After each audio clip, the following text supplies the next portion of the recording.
Home World: Friendly Counsels for Homekeeping Hearts by Francis X. Doyle, S.J. Chapter 1: Cherishing the Home. In one day we live in many different worlds.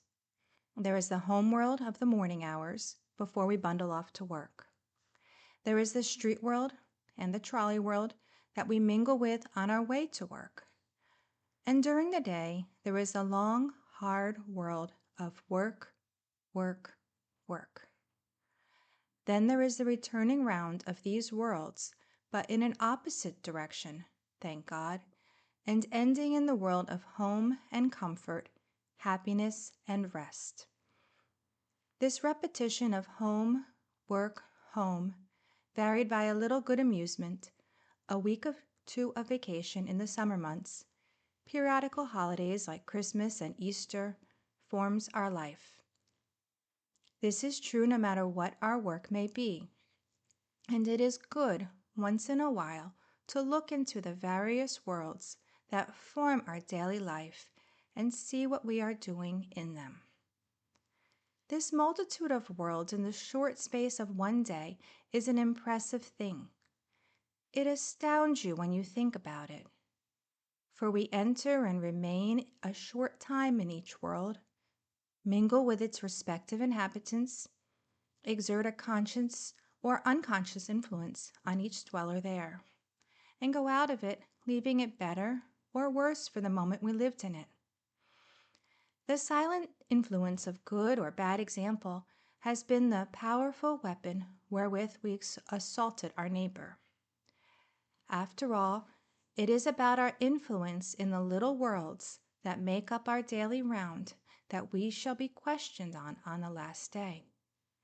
Hence it is wise to sit here and review our conduct and see what we can do to bring more love and light and holy cheerfulness into the big world, which is nothing more than all our little worlds put together. For instance, look at the home world. Your companions are the familiar ones of home, father, mother, brothers and sisters, aunts and uncles. If you have not all these relatives, you know well those you have, and feel perfectly free in their company.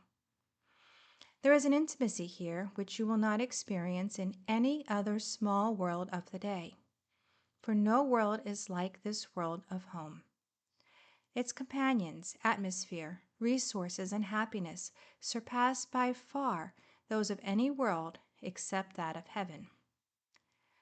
Our natural and happiest life is when we lose ourselves in the exquisite absorption of home, the delicious retirement of dependent love. A home is four walls enclosing one family, with identity of interest and a privacy from outside inspection so complete that it is a world in itself, no one entering except by permission, bolted and barred and chained against all outside inquisitiveness. The phrase so often used in law books and legal circles is mightily suggestive. Every man's house is his castle, as much so as though it had a drawbridge, portcullis, redoubt, bastion, and armed turret. Even the officer of the law may not enter to serve a writ except the door be voluntarily opened unto him. Burglary, or the invasion of it, is a crime so offensive that the law clashes its iron jaws on anyone who attempts it. You are so used to your home that you do not, perhaps, appreciate it as you should. Its continued stability has become an accepted thing. Your home is like the eternal mountains, and it would be a fearful shock to you if anything occurred to shake its foundations and bring it crashing down. Oh, what a ruin is the crushed home! The walls have closed in relentlessly, and for you, maybe, the home does not exist anymore. When the home is broken up, when some volcano of human emotions has erupted and belched its poison over your home world, you will begin to realize what you enjoyed and what you miss. The broken home is a sad sight. The study of those violent emotions that wreck homes is the saddest of studies. Only a priest can fully realize what a sad study this is, for in his experience, he has seen homes come tumbling down despite every effort to keep them firm. The home is a ruin, like the deserted house Irving describes. The house was now silent and deserted. I saw the windows of the study, which looked out upon the soft scenery I have mentioned. The windows were closed. The library was gone. 2 or 3 ill-favored beings were loitering about the place, whom my fancy pictured into retainers of the law. It was like visiting some classic fountain that had once welled its pure waters in a sacred shade, but finding it dry and dusty, with the lizard and the toad brooding over the shattered marbles.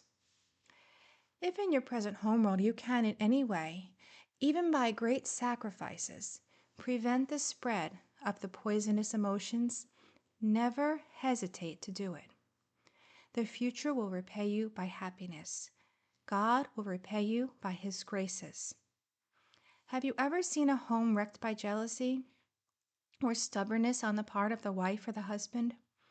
It is something of this kind that grows up like the guinea in the Arabian Nights and devours the little home world which you finally thought nothing could touch. In the beginning the thing was foul, but you did not notice it, just as you do not notice the minute specks of dust until the bright ray of sunlight catches them up and reveals them. And in their effects, these infinitesimal beginnings are like the mighty Vesuvius that roars its thunderous streams of molten rock down on the hapless cities and buries them in fire. Small jealousies breed great disasters. Little hates are like accursed acorns, from which grows nothing so beautiful as the majestic oak. Foul swamp weeds spring up from such seeds sown in the home world, and if the home does not become either suddenly or in the near future a bleak, stagnant, loathsome swamp of human emotions, then the sacrifice of some hero or heroine saved it and transformed the hate and jealousy by love and forbearance. Whatever world you enter or leave, whatever world you influence, there can be no question but that your widest influence is here in the home world. The difficulty seems to be oftentimes that because this is the most familiar of our worlds, we neglect it more or less and prove ourselves unconscious or thoughtless of its demands on our influence. Here we should be at our best. The finest gentleman and the finest lady are to be found at home. Outside of home we show ourselves for a little while, but home is our abiding place, the center of our happiness, and it is here alone the truest and best that is in us should be discovered. The finger of God points to home, and He bids us find our earthly joy there. And the sad experience of many is a fruitless search for happiness outside the sacred walls. And what does the world give in exchange for the gloomy harvest? Is it fame? Burke said he would not give a peck of refuse wheat for fame. The poet Byron drained the cup of earthly joy to the dregs, and then sighed for death. He had everything but a home. Glory and fame were his, but the warmth of home would never fill his veins with happiness. Fame! Why, this is air, a mere fantasy, something a fevered man sees in troubled dreams. Yet the world of home is beset by this phantom, and the threshold is crossed many and many a time because fame beckons. And lacking the right judgment of what we leave and what we strive for, off we go into the gay arms of the world, only to return with our peck of refuse wheat and the tears of disappointed regret. The touch of the outside world on flesh warmed by home fires is like a demon's heated breath of passion. The ruin is terrific because innocence has been blasted. Our homes are sacred places. They afford us escape from sickening failure when we return breathless and conquered in the strife for money, place, and glory. Home is as refreshing as the cup of cool water after the heats of the day.